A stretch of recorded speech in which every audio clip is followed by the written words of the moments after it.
Welcome to my channel unique dictation. Ramdhari Khandwan की exercise number 46 जिसकी speed 80 word पर minute होने वाली है। तो आइए दोस्तों लिखना स्टार्ट करते हैं। स्टार्ट। सभापति महोदय, हम यह समझें कि किसी तरह का चीन का दबाव इस सरकार पर पड़ रहा है, जिसने सरकार के सोचने के ढंग में परिवर्तन कर दिया है। मैं गृह मंत्री से विशेष रूप से यह कहना चाहता हूं कि सरदार पटेल जिस जगह पर बैठे थे, आज आप उसी जगह पर बैठे हुए हैं और राष्ट्र की आंतरिक सुरक्षा का भार आपके कंधों पर है। इस प्रकार के प्रकाशन सरकार की दुर्बलता के सूचक हैं। दूसरी बात, मैं सांप्रदायिक दंगों के संबंध में कहना चाहता हूं। इस सांप्रदायिक दंगों से निश्चय ही हमारे देश की जो आंतरिक स्थिति है वह बिगड़ती जा रही है। दुनिया के दूसरे देशों में हमारा देश बदनाम हो रहा है।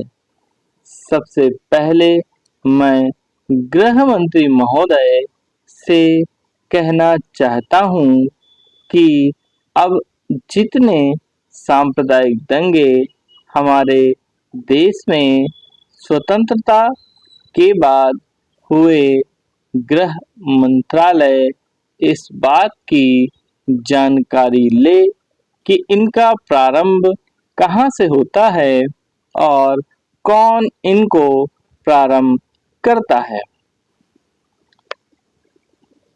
अगर इस देश का बहुमत उनको प्रारंभ करता है तो मेरा कहना यह है कि बड़ी कठिनाई के साथ उन पर काबू किया जाना चाहिए।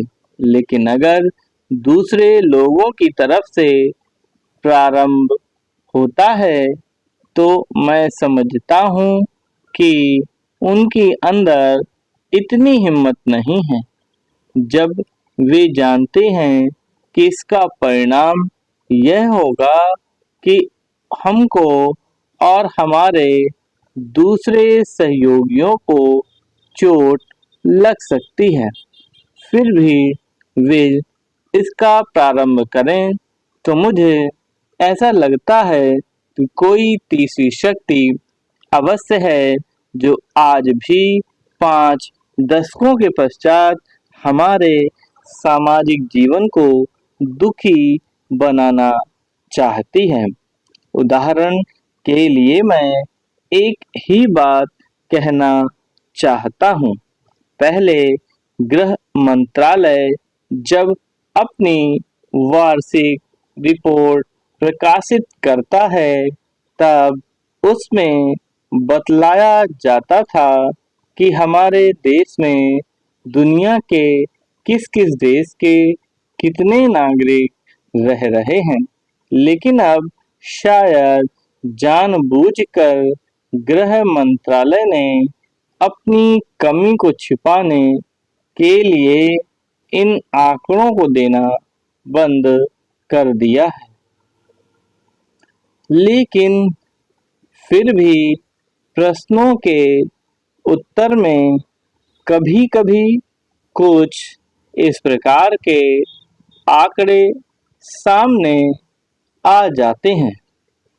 अभी हाल में जब यहाँ पूछा गया कि हमारे देश में पाकिस्तान के कितने नागरिक ऐसे हैं जो पासपोर्ट लेकर रह रहे हैं, तब उत्तर में सरकार ने बतलाया कि इस समय पासपोर्ट के आधार पर भारत में रह रहे पाकिस्तानी नागरिकों की संख्या लगभग 217,000 है। समाप्त।